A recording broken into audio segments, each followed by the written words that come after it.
सतयुग त्रेता द्वापर में परमात्मा ने कहा था कि बहुत ही कम हंस पार हो पाएंगे, और इस कलयुग में मैं धीरे धीरे जो समय फिक्स किया इसी के दौरान सबको पार करूंगा। और पार होने की विधि उन्होंने बताई है, वो दास आपको बताता रहेगा। लेकिन जैसे आपको दास बार बार बताता है कि ये काल भगवान जो यहाँ का प्रभु स्वामी है किस ब्रह्मांड का, ये सरपुरुष है, इसको सरब्रह्म भी कहते हैं, इसको ब्रह्म भी कहने लग गए। ये काल है जो स्वरूपी निरंजन है, ब्रह्मा विष्णु महेश का पिता है, दुर्गा का पति है। ये चाहता है कि यहाँ के प्राणी परमात्मा से परिचित रहें, गलत साधनाएं करें, भगवान से इनकी आस्था हट जाए और ये नास्तिक हो जाए। जब ये नास्तिक हो जाएंगे तो सुनेंगे नहीं भगवान के लिए। और परमात्मा ने आना था 5500 वर्ष जब बीत जाएंगे, स्वयं ने आए तो दास भेज दिया वो ज्ञान कराने के लिए।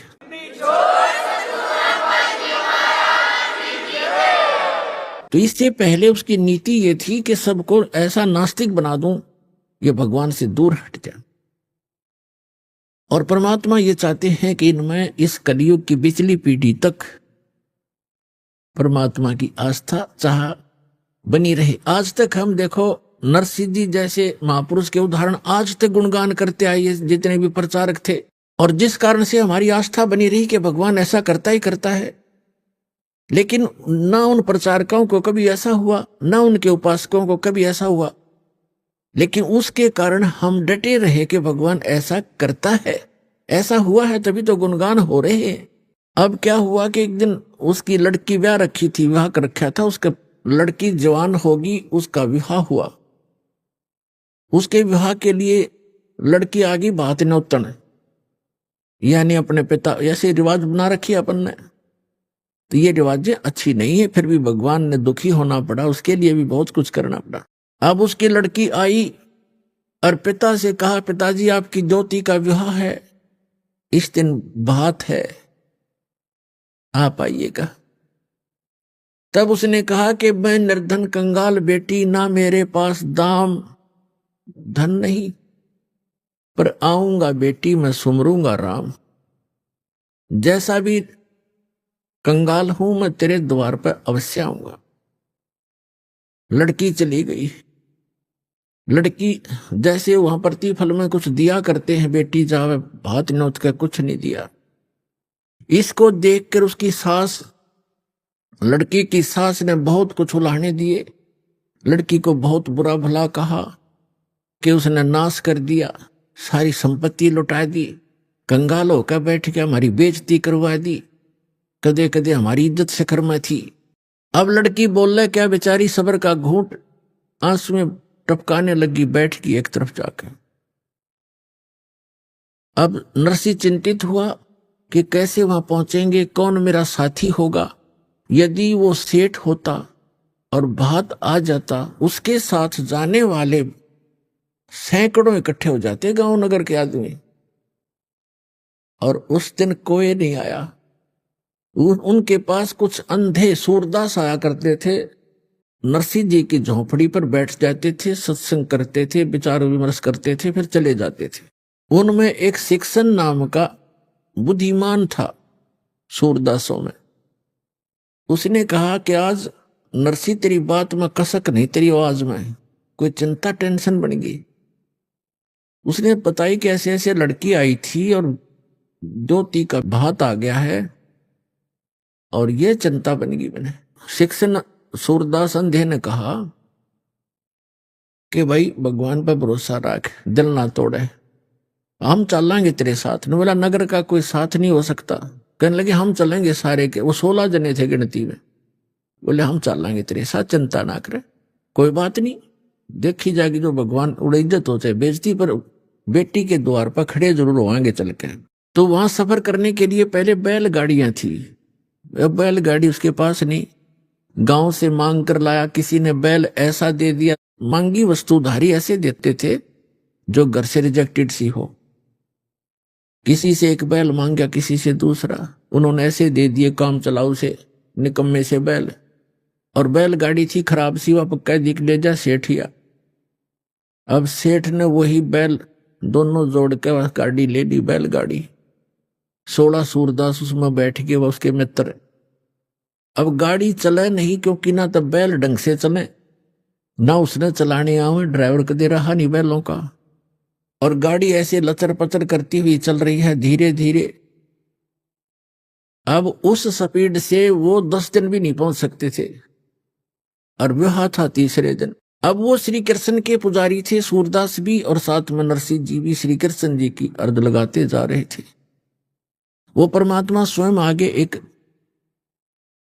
एक कारीगर का रूप बना के और उनसे कहने लगे कि भाई नरसिंह सेठ, मैंने भी उस गांव में जाना है, जिस गांव में उन्होंने जाना था उससे एक गांव पहले का नाम बता दिया नरसिंह जी का, और कहने लगे मुझे भी बैठा दो अपनी गाड़ी में, साथ में भी चल पड़ता हूं। नरसिंह जी कहने लगे बैठ ले बेशक गाड़ी में, पर लगता है ये रास्ते में रह जाएगी, ये बहुत खराब है, कटने वही पड़ी है। तो उसने कहा कि मैं मिस्त्री हूं, आप एक बार नीचे उतरो और मैं इसको ठीक ठाक कर लेता हूं, फिर चलाएंगे। नरसिंह जी ने कहा कि देखो मेरे पास पैसा नहीं है किराए कुछ देने को, मैं तो भगवान के शब्द सुना दूंगा तुझे। तो कारीगर रूप में भगवान बोले कोई बात ना, मैं कुछ नहीं लूंगा आपसे, मैं आपके साथ बैठकर भी तो चलूंगा। अच्छा फिर ठीक है। तो पुण्यात्माओं, ये जितने आज तक प्रचारक हुए उन्होंने श्री कृष्ण जी को सुप्रीम पावर मान के और नरसिंह जी को उसका भगत जान के उनका एक महिमा का शब्द बना रखा है, वो सुनाता हूं आपको। लेकिन सच्चाई जो है वो दास आपको बताएगा। अब उन्होंने कैसे बताया है, अपनी देसी लैंग्वेज में, हरियाणवी लैंग्वेज में बना रखा है। गाड़ी आले मने बैठा ले, एक बहो गाड़ी थाम भाई मैं हार लिया। गाड़ी आले मने बैठा ले, एक बहो गाड़ी थाम भाई मैं हार लिया। अब परमात्मा खड़े हैं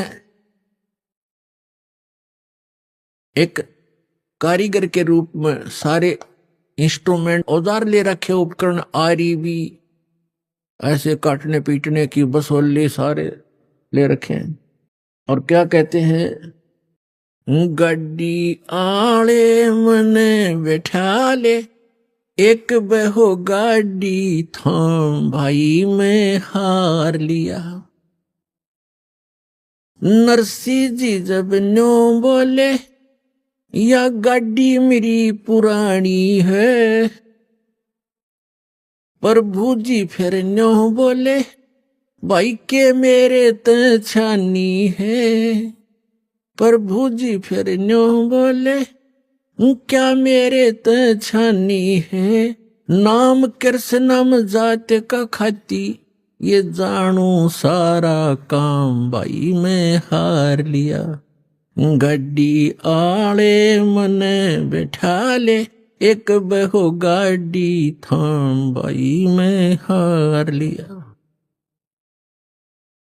प्रभु जी फिर लगे समारण, ले हाथ में आरी जी।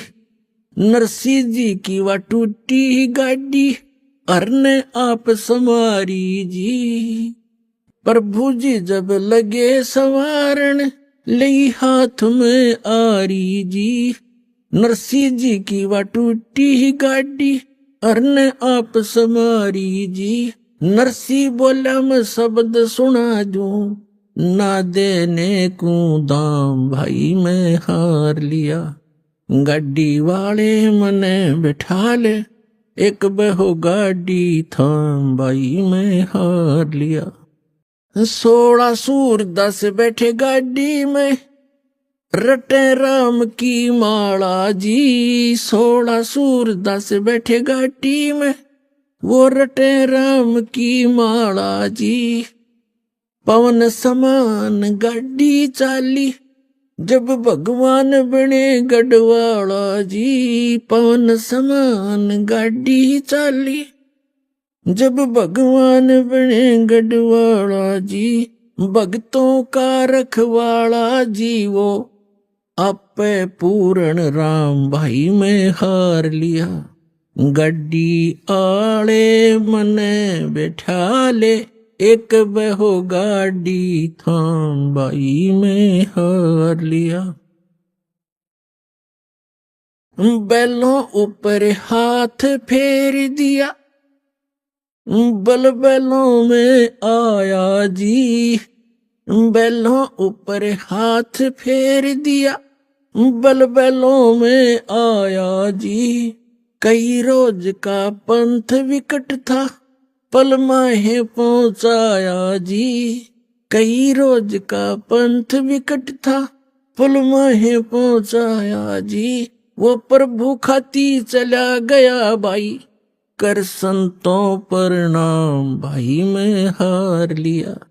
गाड़ी आड़े मने बिठा ले, एक बहो गाड़ी थाम भाई मैं हार लिया। कृष्ण तो रथवान बने, ये कबीर बने रखवाला जी। कृष्ण तो रथवान बने, कबीर बने रखवाला जी। जो सतगुरु के शरणा आगे, वो भगत जीत गए पाला जी। जो सतगुरु की शरणा आगे, वो भगत जीत गए पाला जी। संत करे नहीं टाला जी, परमेश्वर करे नहीं टाला जी। वो सारे सबके काम भाई मैं हार लिया। गाड़ी आले मने बैठा ले, एक बहो गाड़ी थाम भाई मैं हार लिया। अपना तो इन कथाओं से हमने शिक्षा लेनी है, क्योंकि पहले तो हम बालक थे। हमने कोई कह देता कि ये आसमान बहुत निकट था, दादी अम्मा ने एक सितारा तोड़कर और ऐसे ऐसे कर दिया इसलिए दूर भाग गया, तो हम सारी मान लेते थे ऐसे होगा। अब हम ये बातें नहीं सुनेंगे किसी की कि श्री कृष्ण जी ने ऐसा कर दिया, फलाने ने ऐसा कर दिया। गीता अध्याय नंबर 15 के श्लोक नंबर 17 में स्पष्ट किया है कि उत्तम पुरुष तु अन्य परमात्मा की उदारते, यह लोक धर्म अवश्य विवर्ती अवैश्वर है। जो सबका धारण पोषण करता है, सबकी केयर टेक करता है, तीनों लोकों में सबका वही एक ही मालिक है। वही सब अपने भगत से पहले पुण्य करवाता है, फिर उसके आधार से अब स्वयं ही उसकी मदद करता है। तो नरसिंह जी ने कहा कि गाड़ी मेरी पुरानी है, कंडम है, ये चल नहीं पा रही है। तो परमात्मा ने कहा ये क्या मेरी तछानी है, अब तेरा दुख क्या मुझसे छुपा है, मुझे क्या बताना चाह रहा भक्त मुझे पता है, इसलिए मैं आया हूं। तो पुण्यात्माओं, जब हम भगवान पर आश्रित होंगे, पर हमारा इतनी हिम्मत रही कोई ना कि हम यहां तक सैक्रिफाइस कर सके, पर परमात्मा ने दूसरा तरीका अपना दिया कि तुम अपना लगे रहो, एक दिन अवश्य होगा।